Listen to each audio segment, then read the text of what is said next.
Hi, this is Nicole Dyer, and in today's Research Like a Pro with DNA question and answer video, we have a question about how to find and contact DNA test takers with Descendancy research.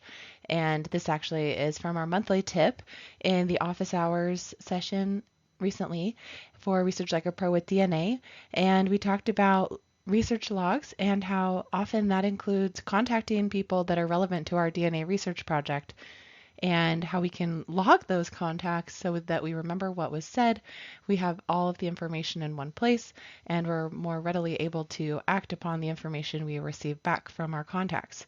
This particular part is focused on contacting potential DNA test takers and then how to find them with descendancy research.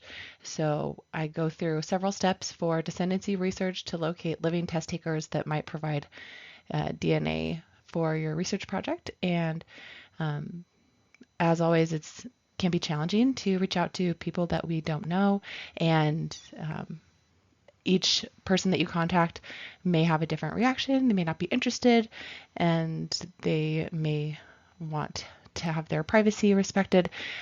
These are all considerations to take into account when working with living test takers for DNA research projects. So keep that in mind, and I hope these tips will help you in your DNA projects. So our tip for the month is logging correspondence. This goes along with our theme of research logging. And sometimes in our research phase, we are working to contact living people. And sometimes we are finding test takers. And that was part of my research plan this time. And so I was thinking about this and thought I would share some tips. In Airtable, we have a correspondence log that can help us track all the messages that we send. And the primary field, or the first column for this table, is just the date the message was sent. Then the to field is the person you are contacting. And then the from is usually myself, although sometimes I do log messages that other people I'm collaborating with have sent. Like if my mom sent a message and I also have access to her matches, I want to make sure I log the messages she sent to the match so that we don't duplicate our efforts. And other times I have a client who I'm working with and I need to log their communications with their matches and the results of that. But usually the from field is just myself, from Nicole. Then scrolling over, we have the name of the person, the role in the project. So sometimes I'll put um, potential relative. This person was a DNA match. And these are Y-DNA test takers that I found. And then here we have the type of contact. So this is where you'll put whether it's a Facebook message, email, ancestry message system, a text message, a call, and so forth. And I've done all of those and more because I didn't even put there sending letters, which is a good way to do it as well. In the message sent, this is where you can put in the message that you send to them. Going back over here to the person that you're sending the message to, you can see this is a linked record field. And if you click on their name and expand this record from the person table, then you can see and keep track of their contact information. And this is a vital part of your correspondence tracking. And after you have done the work to locate a living person and find their contact information, you want to make sure you're keeping that safe in your research log. And so I recommend keeping that in the people table, which is what this is linking to. So expanding this record shows you their name, and then there's a place to put in anything from here, like their Facebook profile, their email address, their phone number, um, their home address, and those things if you've received them or you found them. So if you forget how you messaged them or what their contact information is at a later date, you can always expand this record and see their contact information. So this is a vital part of the correspondence log linking to the contact information in the people table. Recently, I sent a message to a DNA match that I had previously contacted through Ancestry and she didn't respond. I did end up finding her on Facebook, sent her a message, and then she responded that she would rather not talk on Facebook or email and she wanted to call. So I sent her my phone number. So in the next part of the correspondence log, you can put the messages that you sent and then the reply that you received. And the way that I've designed this table for myself, and you can change it if you don't like it, but the way I have it designed is that I put one row has a message sent and one reply received. And that allows me to see kind of like one idea and its response and then so forth. Um, I always just copy and paste exactly what was said because these long text fields are able to handle multiple paragraphs and they can be expanded. And I think it's so much easier to just paste the whole thing than try to summarize what was said. And then I don't ever have to go back and find the email again. It's all just here. And then I paste their response here. And then I note any next actions. So right here, I needed to center my phone number. Sometimes I need to trace their family tree or send them a DNA testing kit, hopefully, fingers crossed. Well, how do we find the names of these people who we would like to ask to take a DNA test? This is descendancy research. And after working so much on descendancy research, I wrote a blog post last week about it, how to find DNA test takers with descendancy research. And these are the three main sections that I focused on. First, identifying the starting ancestor, and then tracing the children forward, and then finding the living people. And so I'll go over each of those in a little more detail. But the scenarios that require us to identify living individuals in genetic genealogy are probably more than this, but the main ones I thought of are first, identifying unknown DNA matches. So somebody is in our match list. Maybe we have only their email address, like at GEDmatch or Family Tree DNA, or perhaps we have their name and their father's name, or a residence and their name, and we have to try to figure out who they are. And another time is when we need more DNA matches or we need more DNA evidence. So we have to find potential DNA test takers and figure out who they are. And so these two scenarios are both good reasons to do descendancy research because if you build the tree down on a person um, and you build a tree down from the common ancestors of individuals who are unknown, but who are in that cluster where the suspected common ancestor is from a particular line. You build that particular line down, find all the descendants, and then that can help you kind of figure out maybe who these unknown DNA matches are because you've found all the living descendants of that couple, and now you know all the names of the living descendants. Of course, that's a lot of work, so we usually go the other way. But this is something we commonly do with finding potential test takers. So, like I mentioned just now, there are several methods of identifying living people. One is descendancy research, building down the tree from the ancestral couple. And the other is ascendancy research, where you're starting with an unknown DNA match or a living person and you're building their tree back in time.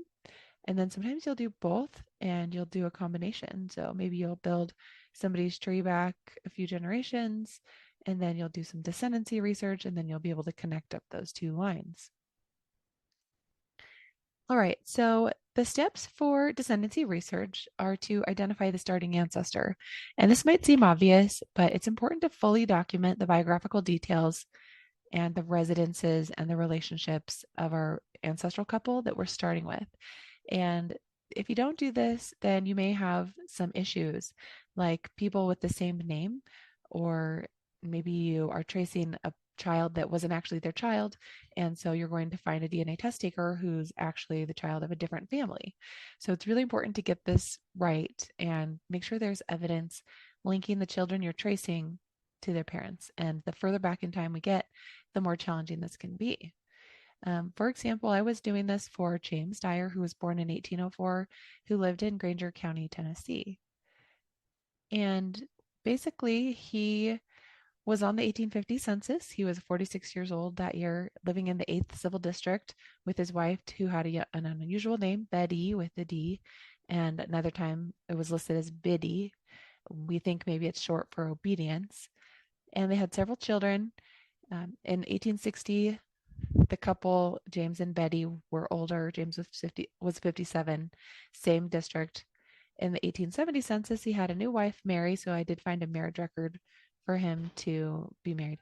And then the 1880 census, he lived in. And in these two censuses, he was living in different districts. And I haven't done the locality research to know if he actually moved or if the districts just changed and took in different areas. Well, continuing to identify him beyond census records, I looked at a lot of different records, including Find a Grave and family trees. Some people think Betty's surname is Cozart. The marriage record I found in Tennessee in Granger County showed his second wife's surname to be Shaver, and he married her in 1866, but that wasn't her maiden name. I don't think. I think it was her married name from a previous marriage. Um, James had at least 11 children with Betty, including William, John, Jane, Nancy, Hubbard, Warren, Sarah, Mary, and Calvin and Emmeline and Eliza, and additional children with his second wife, Mary, named Harriet, James, and Samuel. And so I found evidence for all of these children to be his likely children, even though the older child, William, did not live in his household. He lived in the same area. And also, there are DNA matches descending from this child in autosomal DNA. And then I looked in tax records and found that he was taxed in this John A. McKinney's district in 1851 and 2. But then in 1853, he wasn't listed, suggesting he had aged out of the tax, which lines up with his age in census records, 1803 to 1804. So if he was 50 in 1853, he wouldn't have had to pay tax anymore, according to the laws of Tennessee at the time. So you can see he's there on that 1851 tax record, also with the John Dyer, which was his son, I believe. Well, there was a challenge with the Find a Grave Memorial, and it had all the children I thought were his children listed, but a different wife. And the cemetery was in a place where he never lived. So I found there were multiple men of the same name, all kind of merged here. So I had to do some work to separate James and Betty from the other James Dyers. And it turns out there were at least 3 or 4 James Dyers in Granger County at the time. And then after I'd figured that out, I found that the last records for my James Dyer were the 1880 census, and there really wasn't anything else after that. So that was it for his life. So now that I had fully identified him and separated him from people of the same name, found evidence for the children, I started tracing the children forward. First, we have to decide which child to start with. Because descendancy research is a time-consuming process, it's important to pick and choose and prioritize. And I ended up having to trace most of the children forward because of challenges and doddering out for Y-DNA test takers. But when you're choosing who to start with, you can think about 2 things: strength of evidence linking the child to the parents. You may want to start with a child who has direct evidence linking them to the parent or the strongest evidence.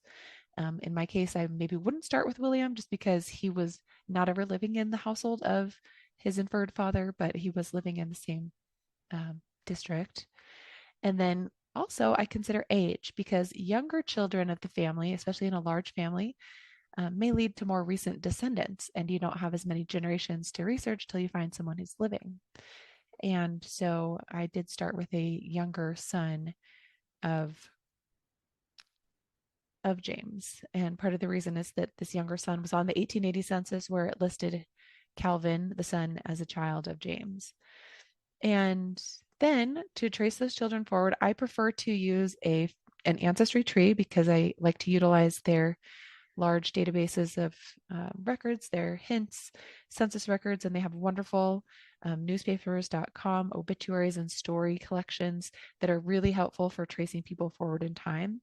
They have just several different databases that link to newspaper articles at newspapers.com. And then, of course, vital records.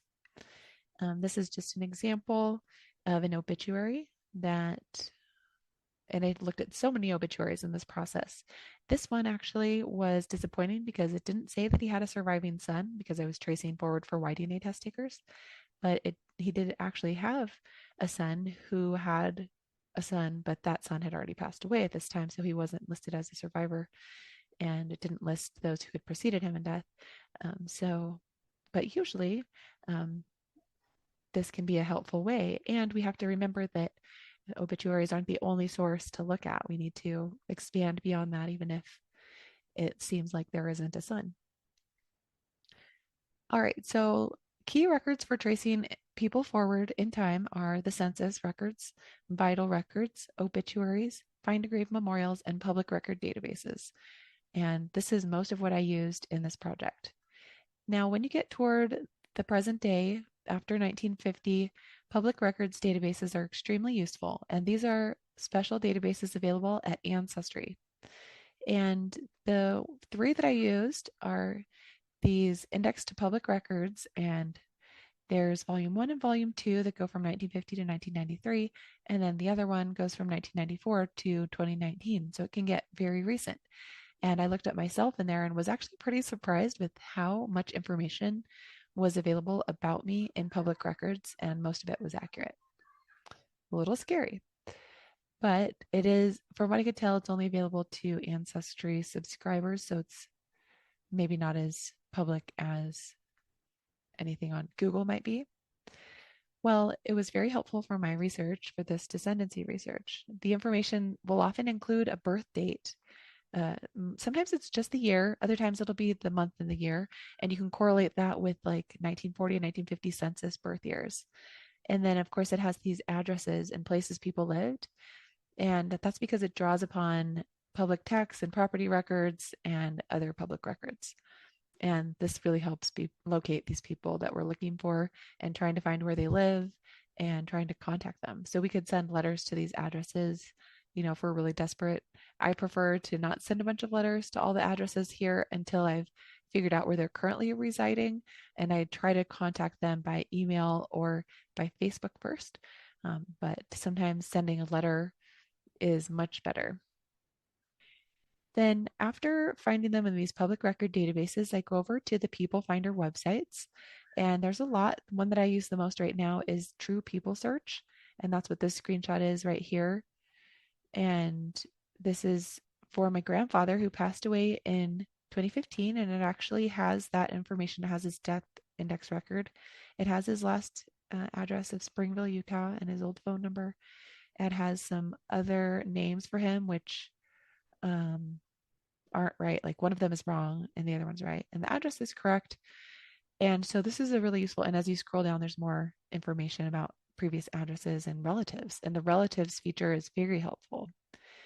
And they're not always correct, but they're often correct.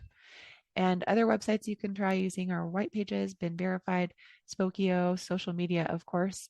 I use mostly Facebook and LinkedIn, mostly Facebook though. And one of the reasons I like True People Search is that it's very lightweight. It's a simple database search. You don't have to go through 20 pages to get to the information you want, like with Been Verified. It's really just a simple and easy search database. And scrolling down on the True People Search page, you can see there's email addresses and previous addresses. For my grandfather, who's deceased, these are actually both wrong. I don't believe either of those belong to him. And he didn't live in Santaquin, but his son does. And let's see, he didn't live in Des Moines. Yeah, a lot of these are wrong, but this one in Seattle is correct. So he lived there for a long time. And then he moved to Springville. So, and then scrolling down, I don't have a screenshot of this, but the possible relatives and associates page can really help you narrow in on the correct person. And I'm always surprised by, even when I think a name is kind of unusual, it seems to be that there is usually more than one person with that name. But if you at least have an idea of where they live, that can help you narrow it down a lot. True People Search also lets you search by email address, which is extremely helpful if you're using individuals at Family Tree DNA or GEDmatch. And as far as contacting potential test takers, I think I already mentioned that my preferred methods are email and social media. But especially for older individuals, sometimes sending a physical letter is your best bet.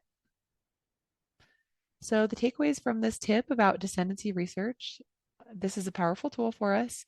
It combines genealogical methods with modern people finding skills. It requires a lot of patience, attention to detail, and ethical considerations since we are contacting living people who may feel that we're breaching their privacy. So it's important to just be careful and not publish private people's information if possible, even though it might already be public. And this can be so helpful for finding Y DNA and autosomal and all type mitochondrial DNA test candidates.